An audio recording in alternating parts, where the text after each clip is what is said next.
우리가 지금 제사장 유임식에 관한 것을 읽어가고 있습니다. 지난번에 29장 앞부분 제사장 유임식을 생각했었죠. 하나님께 28장에서 제사장의 의복에 관한 것을 이야기를 했는데, 이제 29장에서는 바로 옷을 입는 것이 아니라 제사와 함께 그 일을 시작합니다. 그래서 준비하라 하는데 수송아지 한 마리, 그리고 흠없는 수양 두 마리, 짐승도 세 마리를 준비했죠. 그리고 소제물로 드릴 것도 무교병, 무교과자, 무교전병을 광주리에 담아가지고 준비했습니다. 그리고 시작하는 것은 그들을 회막문 앞으로 인도해서 씻는 데에서부터 시작합니다. 씻고 제사장이 옷을 입습니다. 속옷부터 시작해가지고 겉옷, 애옷, 흉패 쭉 하면서 그렇게 옷 입는 것을 이야기를 하고, 옷을 잘 입은 사람 제사장에게 기름을 부었습니다. 그래서 하나님 앞에 나오면은 이제 세 가지의 제사를 드렸죠. 첫 번째는 속죄제고, 두 번째는 번제고, 세 번째는 유임제였습니다.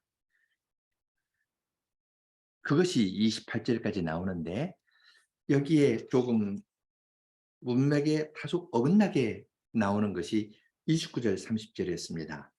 아론의 옷은 아론의 후에도 그의 아들들에게 줄 것이고, 그 아들이 기름 부음을 받음으로 제사장으로 유임될 뿐만 아니라 성소에 들어가서 섬길 때 7일 동안 입고 유임하여라. 7일 동안 유임식을 거행하는데, 그것의 핵심은 여호와를 섬길 제사장으로서 하나님을 섬긴다라는 겁니다. 유임식 제사를 드렸고요. 그 다음에 나오는 것은 유임식 제사를 드린 다음에 하나님으로부터 받아서 화목제 식사를 하는 겁니다. 제사를 드리면 바로 식사하는 걸로 이어지는 것이 좋을 텐데, 화목제 형식으로 제사를 드린 다음에 식사하는 이야기가 나오는 것이 아니라 제사 드린 다음에 하나님 앞에 나아가서 섬기는 이야기를 합니다. 유임식의 정점은 사람에게 있지 않고 그들이 섬기는 하나님에게 있는 것을 알 수 있습니다. 하나님께서는 아론아, 너만 아니라 너의 후예도 이 직분을 계속 감당할 것이다. 사랑하시는 아드님의 온전한 제사를 보시고서 주님께서 이러한 제도를 알려주신 것을 생각할 수 있습니다. 29장 뒷부분에서 오늘 읽을 때에는 화목제 제물을 어떻게 먹었는지, 그리고 그 과정에서 이루어지는 것은 제사장이 거룩하게 되고 제단이 함께 거룩하게 되는 겁니다. 제사장의 유임식으로 제사장만 거룩하게 되는 것이 아니라 제단이 거룩하게 되는 것을 이야기를 하고요. 그렇게 해서 제사장이 된 다음에 그들이 아침과 저녁으로 상번제 드리는 이야기, 상번제를 드릴 때 하나님께서 그들과 함께하면서 그들을 만나시겠다 하시는 이야기로 제사장 유임의 이야기는 완료됩니다. 그러면 이제 이런 전반적인 것을 보고 31절부터 34절까지 보겠습니다. 너는 위임식 수양을 취하여 거룩한 곳에서 그 고기를 삶고 아론과 그 아들들이 회막문에서 그 수양의 고기와 광주리에 있는 떡을 먹을지라. 속죄물 곧 그들을 위임하며 그들을 거룩하게 하는 데 쓰는 것은 그들은 먹되 타인은 먹지 못할지니 이는 성물이 됨이며 위임식 고기나 떡이 아침까지 남았으면 그것을 불에 사를지니 이는 거룩한즉 먹지 못할지니라. 예, 유임식의 제사는 우리에게 익숙한 건 아닙니다. 그래서 규정이 조금 우리에게 친숙하지 않은 내용들로 가득 차 있는데요. 그 지난번에 충분히 이야기를 안 했는데, 유임식의 수양을 요제로 해서 기름 부분, 그리고 오른쪽 넓적다리는 요제로 하나님께 이렇게 흔들어 드린 다음에 소제물과 함께 번제로 불살라 드렸습니다. 그리고 또 다른 것들, 가슴이라든지 왼쪽 넓적다리는 하나님께 거제물로 드린 다음에 이것을 받아서, 거제라는 건 높이 드는 거고요. 요새는 하나님 앞에 이렇게 흔드는 겁니다. 흔들기도 하고 이렇게 하나님 받으십시오 드렸고, 그것을 하나님께서 돌려주시면 그것을 거룩한 곳에서 성막들에서 광주리에 있는 무교병, 무교전병, 무교과자와 함께 그 고기를 먹도록 했습니다. 굉장히 많은 양이죠. 그러니까 그럴 때 그들이 다 먹지 못하면 남은 것은 불사르도록 했습니다. 아무나 먹는 것이 아니고요. 그 일에 임하는 사람만 먹도록 한 것을 볼 수 있습니다. 35절부터 37절 보겠습니다. 너는 내가 무릇 네게 명한 대로 아론과 그 아들들에게 그같이 하여 7일 동안 위임식을 행하되 매일 수송아지 하나로 속죄하기 위하여 속죄제를 드리며 또 단을 위하여 속죄하여 깨끗게 하고 그것에 기름을 부어 거룩하게 하라. 내가 7일 동안 단을 위하여 속죄하여 거룩하게 하라. 그리하면 지극히 거룩한 단이 되리니 무릇 단에 접촉하는 것이 거룩하리라. 예, 7일 동안 유임식을 행할 때 매일 수송아지 하나로 속죄하기 위해서 속죄제를 드리라 했습니다. 이때 속죄제라는 것은 지난번에 말씀드린 것처럼 정결케 하는 겁니다. 그 죄뿐만 아니라 그들의 연약한 것, 부정한 것, 그것을 정결케 하는 제사를 드렸습니다. 단을 위해서 속죄하라 했고요. 이 36절 보면 속죄하는 것이 두 가지입니다. 첫째는 매일 수송아지 하나로 속죄하기 위해서 속죄제를 드리는데 이것은 제사장을 속죄하는 겁니다. 제사장의 허물과 죄를 덮어주는 일을 하고요. 또한 단을 위해서 속죄해서 깨끗하게 합니다. 그리고 그 단에 관유를 부어가지고 거룩하게 했습니다. 제사장도 7일 동안 거룩하게 하고요. 단도 7일 동안 속죄제를 드리면서 거룩하게 합니다. 제사장과 제단이 통일시되는 겁니다. 그래서 그들 모두가 거룩하게 되고 이 단에 접촉하는 것은 거룩하게 됩니다. 하나님께 드려지는 것이 됩니다. 아무나 들어올 수 없는 것을 없다고 말씀하셨습니다. 이렇게 해서 제사장도 거룩하게 되고 제단도 거룩하게 되고 하나님께 일에 거룩하게 바쳐졌을 때 그들이 하는 것은 아침과 저녁으로 상번제를 드리는 겁니다. 38절로 42절입니다. 내가 단 위에 드릴 것은 이러하니라.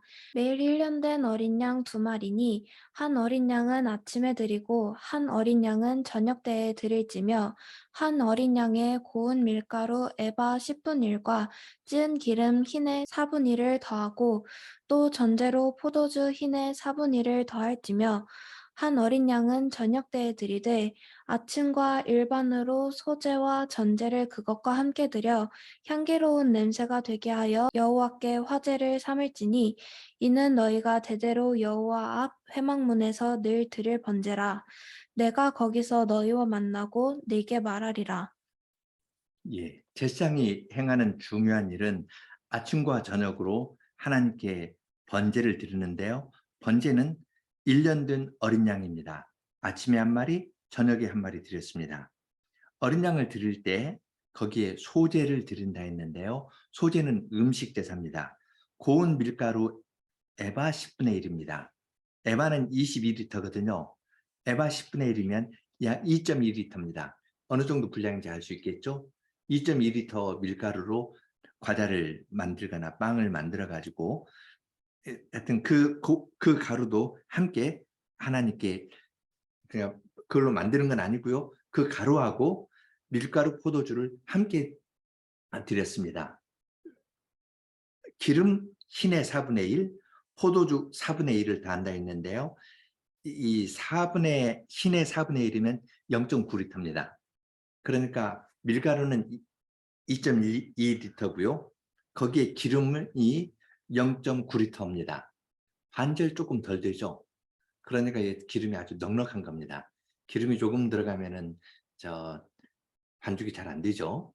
근데 2.2리터의 밀가루에 기름 0.9리터 그리고 거기에 포도주 0.9리터를 드렸습니다. 소재로 드리는 것은 밀가루하고 기름을 드리면 소재가 되는 거고요. 전제는 포도주를 드리는 겁니다. 포도주 드리는 것을 전제라 하거든요. 그래서 번제가 있고 소제, 전제. 번제로는 어린 양 한 마리, 소제로는 밀가루 2.1리터, 그리고 거기에 기름 0.9리터, 그리고 전제로는 포도주 0.9리터를 하나님께 드렸습니다. 이것이 하나님께 향기로운 냄새가 되고 하나님께 화제, 곧 음식 제사가 되었습니다. 그걸 하나님께 드리면서 하나님께서 우리의 몸과 영혼에 필요한 모든 것을 내려주실 것을 기대하였습니다. 그렇게 아침과 저녁으로 상번제를 드릴 때 여호와께서는 내가 거기에서 너희를 만나고 너희에게 말씀을 내려주겠다 말씀하셨습니다. 기도도 들어주시고요. 또한 말씀도 내려주시는 겁니다. 43절부터 46절까지가 제사장 유임식의 결론입니다. 핵심이 누구일지 한번 생각하면서 보겠습니다. 강조되는 것이 어떤 말인지 한번 살피면서 함께 읽어가죠. 43절로 46절입니다. 내가 거기서 이스라엘 자손을 만나리니 내 영광을 인하여 회막이 거룩하게 될지라.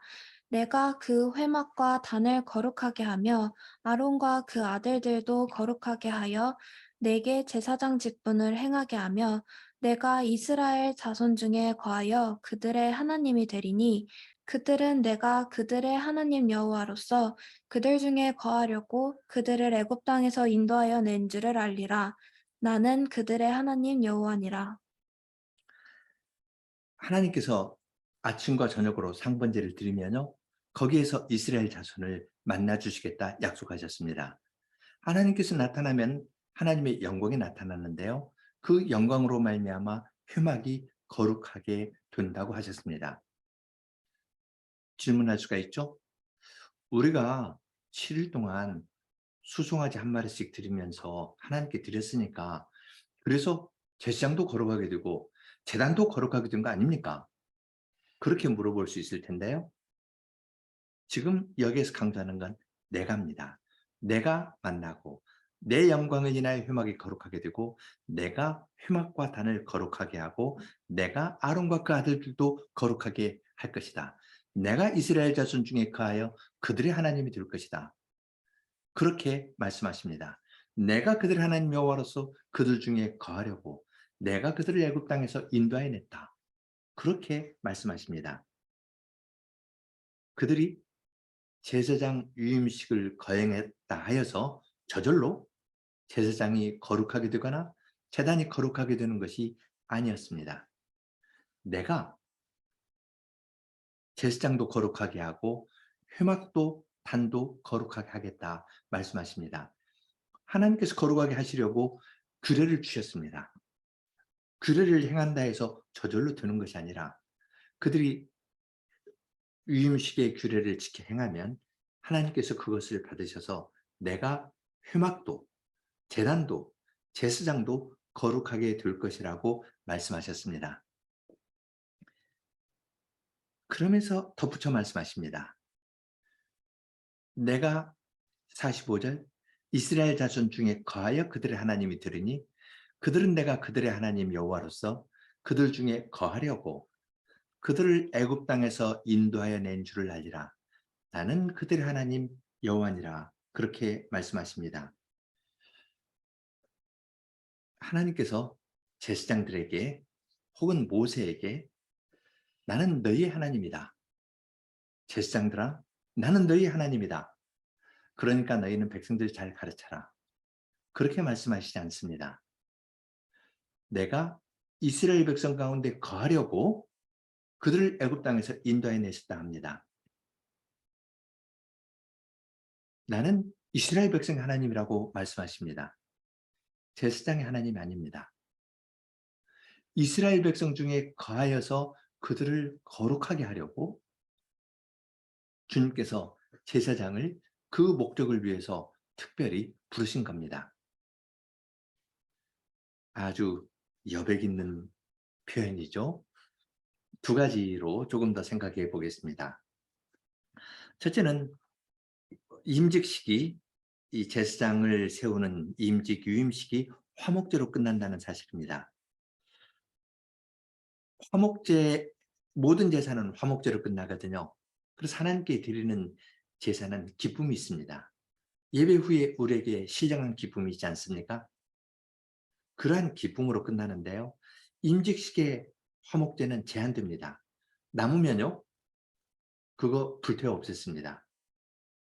먹지 못하도록 했습니다. 다른 사람 먹지 못하게 했습니다. 제한된 화목제의 사실을 성경에 기록하여 두시는데 이러한 방식으로 모든 백성이 참여할 길을 열어주시는 겁니다.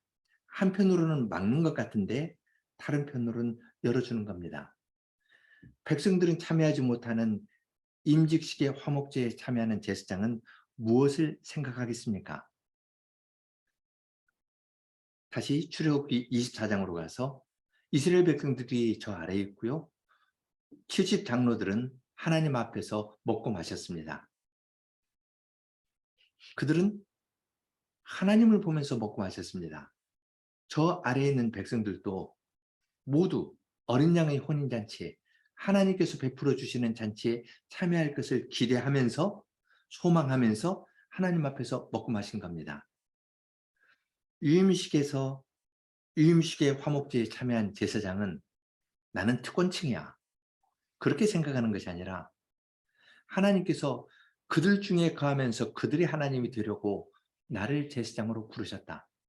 하나님께서 지금 주인이 되셔서 나를 식탁에 초대했으니 이 즐거움을 내가 누리면서 다른 사람들도 이 즐거움에 참여케 하는 것이 나의 일이겠다라고 생각하였을 겁니다. 이것은 마치 요즘 말씀을 전하는 목사들이 먼저 하나님에게서 받아서 말씀을 먹고 그 기쁨 가운데에서 말씀의 식탁에서 봉사하는 것과 아주 비슷합니다. 두 번째는 성막에서 출애굽의 뜻이 완성된다는 것입니다. 한번 생각해 보십시오. 이 표현을 잘 생각해 보십시오. 내 영광이 나의 회막이 거룩하게 될지라 내가 그 회막과 그 단을 거룩하게 하며 아론과 그 아들도 거룩하게 해서 그들이 제사장 직분을 행하게 하리니 나는 이스라엘 자손 중에 거하여 그들의 하나님이 되고 그들 중에 가려고 그들을 애굽 땅에서 인도하여 냈다고 말씀하십니다. 하나님께서 제단과 제사장을 거룩하게 하셨습니다. 제단도 거룩하게 하시고 성막도 거룩하게 하시고 제사장도 거룩하게 하신 하나님께서 이스라엘 자손 가운데 계십니다. 그러면 어떤 일이 일어나겠습니까? 나는 그들의 하나님 여호와로서 그들 중에 거하려고 그들을 애굽 땅에서 인도해 냈다라고 말씀하신 하나님께서 그들 중에 거하십니다. 성막도 제단도 제사장도 거룩하게 하신 하나님께서 그들 가운데 거하시면 어떤 일이 일어나겠습니까? 그것은 그 백성이 거룩하게 되는 겁니다. 하나님께서는 주님의 백성이 생각하면서 주님의 말씀을 듣도록 말씀하십니다. 여백을 하나 남겨두시는 겁니다. 내가 성막과 제단과 제사장을 거룩하겠다. 나는 너희 가운데 거하려고 너희를 애굽 땅에서 인도해 냈다. 그러면 듣는 사람은 출애굽기 19장 4절 5절의 말씀으로 응답할 겁니다. 그렇습니다, 하나님. 주님께서 우리 가운데 거하시니까 우리는 열국 중에서 하나님의 특별한 소유가 되고 제사장 나라가 되고 거룩한 백성이 됩니다. 주님께서 우리 가운데 거하심으로 우리들이 제사장 나라가 되고 거룩한 백성이 된다고 고백할 것입니다. 언약하신 것을 신의 산에서 언약하신 것을 하나님께서는 성막 제도를 통해서 그 백성들에게 알려주시고 나는 너희 가운데 거하려고 너희를 거룩하게 만들려고 애굽 땅에서 인도해 냈다. 애굽 땅에서 인도해 낸 것이 최종 목적이 아니라 그것은 나와 함께 거하려고, 나와 함께 교제하려고 내가 너희를 애굽 땅 종되었던 데에서 구원해 냈다고 말씀하십니다. 이 말씀을 듣는 하나님의 백성이 그렇게 생각하면서 하나님께서 말씀하신 것을 따라서 그 다음 단계를 생각하면서 나아오도록 말씀하시고 가르쳐 주시는 것을 여기에서 볼 수 있습니다. 하나님께서 말씀하시니까 받아쓰고 열심히 복습해가지고 외우는 것이 아니라요. 말씀하시는 하나님의 얼굴을 보면서 하나님과 교제하고 하나님을 닮아가는 대로 인도하는 것을 볼 수 있습니다. 하나님께서는 늘 이렇게 행하십니다. 우리를 그리스도를 통해서 죄 가운데에서 구원하여 내셨습니다. 이스라엘을 애굽 땅 종되었던 집에서 건져내신 것처럼 우리를 죄와 사망의 세력으로부터 구원해 내셨습니다. 왜 그러셨을까요? 우리 가운데 거하시고 우리를 거룩한 백성으로 만들어 나가시려고 주님께서는 우리를 죄와 사망의 세력에서부터 건져내셨습니다. 그리스도께서 십자가에서 그 구원의 일을 다 이루셨고 성신 하나님께서 우리 안에 거하십니다. 우리 안에 거하시면서 우리를 성전으로 삼으시고 우리를 거룩하게 하시는 일을 지금도 행하십니다. 이러한 큰 일을 행하시는 성부, 성자, 성신 하나님과 교제하면서 살도록 하려고 우리를 구원해 주셨을 뿐만 아니라 우리 가운데 거하신다는 사실을 알려주십니다. 이 말씀을 들었을 때 우리의 반응은 하나님 감사합니다. 주님께서 우리 가운데 거하시니 우리를 거룩하게 하시니 나는 이것을 믿고 주님의 초청에 응해서 거룩하게 살아가겠습니다. 아침과 저녁으로 상번제를 드리는 것처럼 나는 주님을 섬기고 주님을 사랑하면서 나아가겠습니다. 하며 고백할 것입니다. 제사장의 유임식에 관한 이야기인데 이것은 특별한 사람이 아니라 이스라엘 백성 전체를 위한 하나님의 말씀이라는 걸 여기에서 알 수 있습니다. 만일 제사장을 위한 것이라면 제사장 그룹만 볼 수 있는 책으로 주시면 되지 않겠습니까? 왜 백성 전체에게 줍니까? 이건 우리 모두를 위한 겁니다. 우리 모두가 대제사장의 아름다운 옷으로 상징된 그러한 아름다운 자로 보석과 같은 존재로 만들어 나가시려고 주님께서 우리에게 이 중간 단계들을 주신 겁니다. 함께 기도하겠습니다. 하늘에 계신 하나님, 주님께서 제사장을 세우신 일을 저희가 주님의 말씀에서 살펴보았습니다. 이것은 일부의 사람을 위한 종교 의식이 아니라 주님의 백성 전체가 거룩함에 이르고 우리 가운데 거하시는 하나님과 교제하도록 하려고 주님께서 세워두신 규례임을 저희들이 깨달았습니다. 옛적부터 주님께서 이러한 말씀을 주신 것은 일부의 사람들만이 아니라 주님의 백성 모두가 하나님의 특별한 소유이고 거룩한 백성이고 제사장 나라로서 하나님과 교제하면서 살도록 하려고 이러한 제도를 주셨사오니 저희들로 하여금 이러한 사실을 묵상하면서 그리스도의 구원의 사실을 생각하고 우리 가운데 거하시면서 우리를 거룩하게 만들어 나가시는 주님의 성신님을 의지하면서 살아가는 사람들이 다 되도록 은혜를 허락해 주시옵소서. 예수님 이름으로 기도합니다. 아멘.